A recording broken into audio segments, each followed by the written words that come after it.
ಬಡ ಜನರ ಆದಿವಾಸಿಗಳ ಅಭಿವೃದ್ಧಿಗಾಗಿ ಸರ್ಕಾರ ಸಾಕಷ್ಟು ಯೋಜನೆಗಳನ್ನು ಜಾರಿಗೆ ತಂದಿದೆ. ಆದರೆ ಹಾಡಿಗಳ ಅಭಿವೃದ್ಧಿ ಜನರ ಕೈ ಸೇರುತ್ತಿಲ್ಲ. ಸರ್ಕಾರ ಕೊಟ್ಟಿರುವಂತಹ ಅಭಿವೃದ್ಧಿ ಯೋಜನೆಗಳು ಹಾಡಿ ಜನರ ಕೈ ಸೇರುತ್ತಿಲ್ಲ. ವಾಸ ಮಾಡಲು ಮನೆ ಇಲ್ಲ, ಕುಡಿಯಲು ನೀರಿಲ್ಲ, ಶಾಲೆಗೆ ಹೋಗಲು ಬಸ್ ವ್ಯವಸ್ಥೆ ಅಂತೂ ಮಕ್ಕಳಿಗೆ ಇಲ್ವೇ ಇಲ್ಲ. ಇದು ಆದಿವಾಸಿಗಳ ಗೋಳಾಟದ ಬದುಕಿನ ರಿಯಲ್ ಸ್ಟೋರಿ.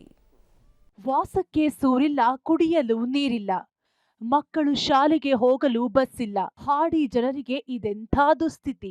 ನೆಮ್ಮದಿಯಾಗಿ ಜೀವನ ಮಾಡಲು ಸೂರಿಲ್ಲ, ಜಲಾಶಯದ ಕೆಳಗೆ ಇದ್ರೂ ಕುಡಿಯಲು ನೀರಿಲ್ಲ, ಮಕ್ಕಳು ಶಾಲೆಗೆ ಹೋಗ್ತೇವೆ ಅಂದ್ರೂ ಬಸ್ ವ್ಯವಸ್ಥೆ ಇಲ್ಲ, ಸರ್ಕಾರದ ಯೋಜನೆಗಳು ಕೈ ಸೇರುತ್ತಿಲ್ಲ. ಇದು ಕೊಡಗು ಜಿಲ್ಲೆಯ ಕುಶಾಲನಗರ ತಾಲೂಕಿನ ಕಟ್ಟೆಹಾಡಿ ಆದಿವಾಸಿಗಳ ಗೋಳಿನ ಕಥೆ.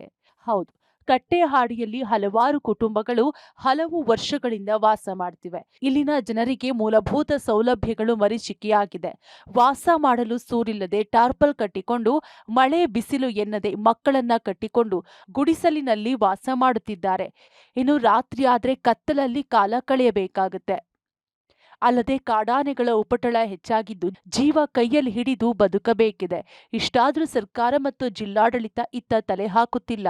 ಹಾಡಿ ಜನರಲ್ಲಿ ತುಂಬಾನೇ ಸಮಸ್ಯೆಗಳಿದೆ. ಮೂಲಭೂತ ಸೌಕರ್ಯಗಳೇ ಸರಿಯಾಗಿ ಸಿಗ್ತಾ ಇಲ್ಲ. ಶೌಚಾಲಯ ವ್ಯವಸ್ಥೆ ಇಲ್ಲ, ಕುಡಿಯೋ ನೀರಿನ ವ್ಯವಸ್ಥೆ ಇಲ್ಲ, ಇನ್ನು ಸ್ಕೂಲದ ವ್ಯವಸ್ಥೆ ಇಲ್ಲ, ಬಸ್ಸದ ವ್ಯವಸ್ಥೆ ಇಲ್ಲ.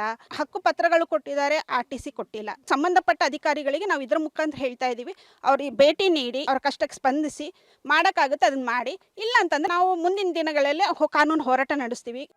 ಇನ್ನು ಸರ್ಕಾರಿ ಶಾಲೆಗಳಿಗೆ ಹೋಗುವ ಈ ಹಾಡಿ ಮಕ್ಕಳಿಗೆ ಸರಿಯಾದ ಸಾರಿಗೆ ವ್ಯವಸ್ಥೆ ಇಲ್ಲ. 5 ಕಿಲೋಮೀಟರ್ ದೂರ ಕಾಡಿನಲ್ಲಿ ನಡೆದು ಹೋಗಿ ಬಸ್ ಹತ್ತಬೇಕಿದೆ. ಶಾಲೆಗೆ ವಾಹನ ವ್ಯವಸ್ಥೆ ಇಲ್ಲ. ಇದರಿಂದ ಮಕ್ಕಳು ಶಾಲೆಗೆ ಹೋಗಲು ಹಿಂದೇಟು ಹಾಕ್ತಿದ್ದಾರೆ. ಇಲ್ಲಿ ಆದಿವಾಸಿ ಸಮುದಾಯದವರಿಗೆ ಹಕ್ಕುಪತ್ರ ಕೊಟ್ಟಿದ್ದಾರೆ. 83-84 ಸಾಲಿನಲ್ಲಿ ಹಕ್ಕುಪತ್ರ ಕೊಟ್ಟಿದ್ದಾರೆ.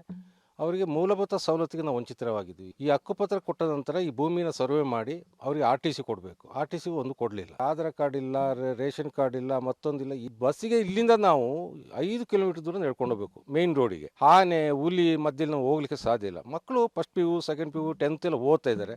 ಅವ್ರಿಗೆ ಇಲ್ಲಿರುವಂಥ ಕಂಬಿಬಾಣೆಗೆ ಬರೋ ಬಸ್ಸನ್ನು ನಂಜರಾಪಟ್ಟಣ ಗಂಟೆ ಒಂದು 7 ಗಂಟೆಗೆ ಬಿಟ್ಟು ಅದನ್ನು ಕುಶಾರದಿಂದ ಮಡಿಕೇರಿ ಹೋಗಿ ಮಡಿಕೇರಿಯಿಂದ ವಾಪಸ್ ಬಂದರೆ ನಮ್ಮ ಮಕ್ಕಳಿಗೆ ವಿದ್ಯಾಭ್ಯಾಸಕ್ಕೆ ಅನುಕೂಲ ಆಗ್ತದೆ. ಇಷ್ಟೇ ಅಲ್ಲದೆ ಹಾಡಿ ನಿವಾಸಿಗಳಿಗೆ ಕುಡಿಯಲು ಶುದ್ಧವಾದ ನೀರಿಲ್ಲ. ಚಿಕ್ಲಿಹೊಳೆ ಜಲಾಶಯದಲ್ಲೇ ಕಟ್ಟೆಹಾಡಿ ಇದ್ರೂ ಕುಡಿಯುವ ನೀರು ಸಿಗುತ್ತಿಲ್ಲ. ಸರ್ಕಾರದಿಂದ ಹಾಡಿಯಲ್ಲಿ ವಾಸ ಮಾಡುವ ಜನರಿಗೆ 21 ಹಕ್ಕುಪತ್ರ ನೀಡಿದ್ದಾರೆ. ಆದರೆ RTC ಮಾಡಿಕೊಟ್ಟಿಲ್ಲ. ಇರುವ ಒಂದೇ ಗುಡಿಸಲಿನಲ್ಲಿ 5ಕ್ಕೂ ಹೆಚ್ಚು ಜನರು ವಾಸ ಮಾಡುವ ಪರಿಸ್ಥಿತಿ ಇದೆ. ಹೀಗಾಗಿ ಮೂಲ ಸೌಕರ್ಯ ಕಲ್ಪಿಸುವಂತೆ ಇಲ್ಲಿನ ಜನರು ಒತ್ತಾಯಿಸುತ್ತಿದ್ದಾರೆ. ಅಲ್ಲದೆ ಕಾನೂನು ಹೋರಾಟ ಮಾಡೋದಾಗಿ ಸರ್ಕಾರಕ್ಕೆ ಎಚ್ಚರಿಕೆ ನೀಡಿದ್ದಾರೆ. Mallikarjun, public TV, Madikeri.